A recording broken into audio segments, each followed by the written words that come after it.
Nakakapagod na ba ang araw-araw na ingay ng Manila? Ang traffic? Ang mga busina ng sasakyan? Kung oo ang sagot mo, hindi ka nag-iisa. Marami sa atin ang nakakaranas ng urban fatigue at minsan kailangan lang natin ng pahinga mula sa lahat ng iyon. Pero saan tayo pupunta? Saan tayo makakahanap ng katahimikan at kapayapaan? Huwag kang mag-alala. Maraming magagandang lugar sa Pilipinas na naghihintay para sa atin. Ang ilang paraan para maka-escape sa ingay ng Manila, unang-una, mag-staycation sa isang hotel na may relaxing ambience. Pangalawa, mag-day trip sa isang malapit na probinsya. Pangatlo, mag-camping sa bundok, mag-hiking, mag-spend ng oras sa isang park.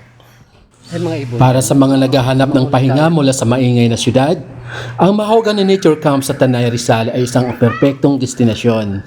Isang taguan ng mga puno ng luntiang kagubatan, sariwang hangin at nakaka-relax na kapaligiran. Ano nga ba ang mayroon ang Mahogany Nature Camp? Higit sa magandang tanawin, ang Mahogany Nature Camp ay nag-aalok ng iba't ibang aktibidad para sa lahat ng edad. Una-una, camping. Pangalawa, team building activities, hiking, swimming, bonfire.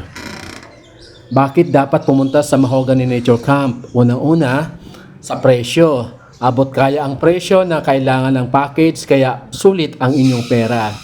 Pangatlo, ang lokasyon. Madaling puntahan ang Mahogany Nature Camp mula sa Metro Manila.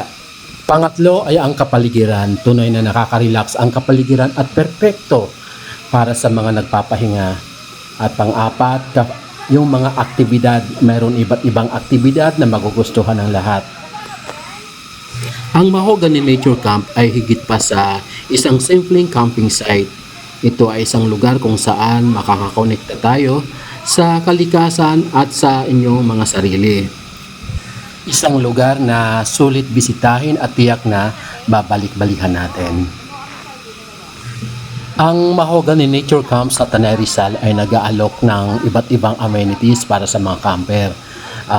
Tulad ng mga pasilidad para sa mga libangan, swimming, pools, mga laro, gaya ng mayroong billiards, darts, swings, hammocks, basketball, badminton, or volleyball area.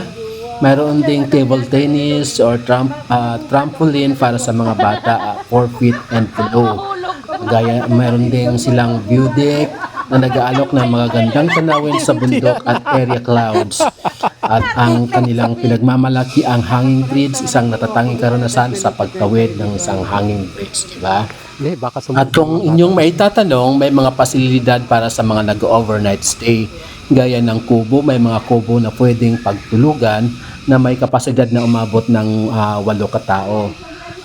Ang villas, mayroong 5 villas na iba't ibang amenities, kabilang na ang sariling kusina, refrigerator, griller, banyo, shower, videoke at ang veranda. At mayroon ding available na A-frame cabins and cottages.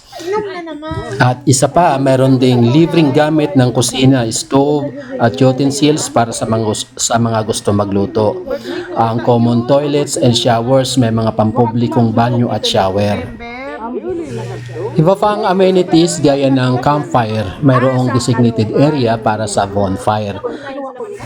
Mayroon din pala silang steel bridge at maalala ko, marami po pala silang mga duyan. Lagi nagmamadali pag tanggira ka eh.